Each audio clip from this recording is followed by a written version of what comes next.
Hello foodies, चला तर आज मस्त पोहा कटलेट बनवूया. त्यासाठी इथे मी 1 वाटी पोहे घेऊन ते भिजून घेतलेले आहेत. पोहे भिजले की ते आपल्याला चांगले हाताने मॅश करून घ्यायचे आहे या पद्धतीने. मग त्यामध्ये 2 मॅश्ड पोटॅटो, अद्रक लसूणची पेस्ट, 1 कांदा, शिमला मिरची, कोथिंबीर, 2 चमचे कॉर्नफ्लॉवर, ऑरिगॅनो, चिली फ्लेक्स, थोडीशी लाल तिखट आणि काळं मीठ ॲड करून सर्व मिक्स करून घ्यायचं आहे.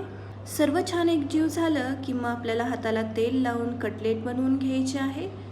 तुम्ही कटलेटला तुमच्या आवडीचा शेप देऊ शकता किंवा अशी नॉर्मल पण बनवू शकता.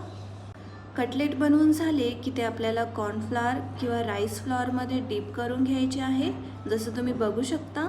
मग कटलेट गोल्डन ब्राऊन होईपर्यंत तेलात फ्राय करून घ्यायचे आहे. आणि इथे आपले पोहा कटलेट बनवून तयार आहे. तुम्हाला ही रेसिपी कशी वाटली हे मला नक्की कळवा.